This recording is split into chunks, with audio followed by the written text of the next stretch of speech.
Assalamualaikum everyone, welcome to my YouTube channel The Magical World of Mathematics।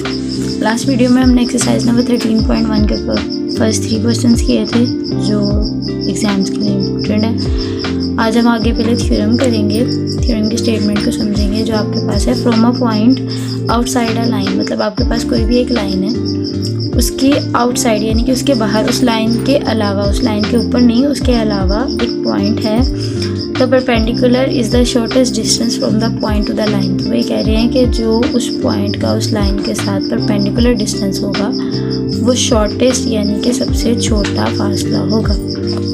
जैसे suppose करें फ़िलहाल आपके पास एक लाइन है ए बी और सी पॉइंट है, ठीक है। तो इसका जो डिस्टेंस है इस लाइन के साथ, वो कहते हैं कि अब इसका डिस्टेंस अगर हम इस लाइन के साथ बनाना चाहें तो वो बहुत से बनते हैं, ठीक है। लेकिन वो ये कह रहे हैं कि जो परपेंडिकुलर डिस्टेंस है यानी कि जो 90 के एंगल पर डिस्टेंस है पॉइंट का उस लाइन के साथ, उसके सीधी लाइन के ऊपर जहाँ मर्जी आए लेकिन परपेंडिकुलर डिस्टेंस होना चाहिए, तो सबसे छोटा डिस्टेंस होता है, ठीक है। ये थ्योरम की स्टेटमेंट है और हमें पता है जब हम थ्योरम होता है तो हम उसको प्रूफ भी कर सकते हैं, लेकिन यहाँ पर हमारे लिए सिर्फ स्टेटमेंट मैटर करती है, वो हमने समझ ली है। उसके बाद आपने जो एक्सरसाइज नंबर 13.2 है उसका क्वेश्चन नंबर 3 जो है वो करना है, जो इम्पोर्टेंट है बोर्ड के लिहाज से। उसमें क्या है हमारे पास, in the figure P L, मतलब आपके पास एक फिगर है जिसमें उन्होंने ये कहा है कि जो पी एल है इस perpendicular to the line a b. A b line में पी एल जो है वो परपेंडिकुलर है एंड मेजरमेंट एल एन, मतलब एल से लेके एन तक की जो मेजरमेंट है वो एल से लेके एन तक की मेजरमेंट से बड़ी है। ये चीज़ें हमें गिवन है।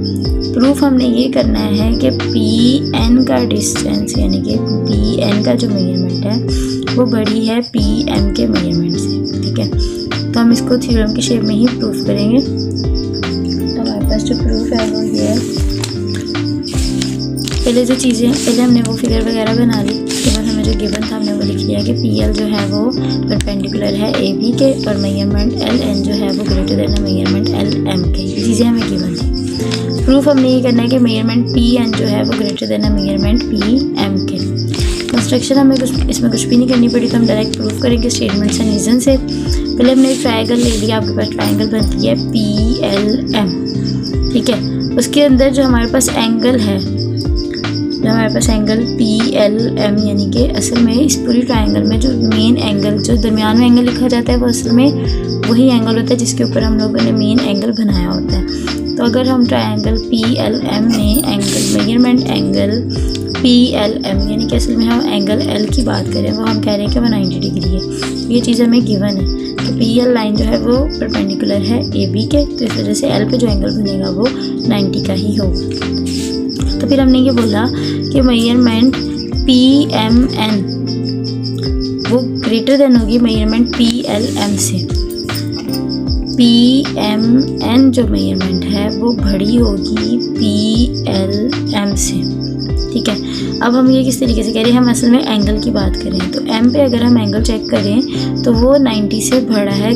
बाहर वाली साइड पे अगर आप ये देखो तो ये 90 से बड़ा एंगल बना रहे हैं, ठीक है। आप चाहे तो वो अपना जो प्रोटेक्टर होता है उसको रख के देख सकते हो कि 90 से बड़ा एंगल बनाएगा, लेकिन एल पे जो एंगल है वो 90 का है, तो इसका मतलब एम पे जो एंगल बन रहा है वो बड़ा है एल से, क्योंकि एम जो है वो एक एक्सटीरियर एंगल है, ठीक हो गया।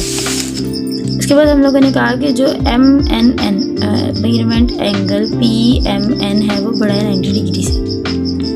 हमने यहाँ पर असल में और कुछ नहीं किया, सिर्फ पी एल एम की वैल्यू पुट की है। हमने कहा था कि वो 90 डिग्री है, तो अगर पी एम एन जो है वो बड़ा है पी एल एम से, तो इसका मतलब पी एम एन जो है वो 90 डिग्री से बड़ा हुआ।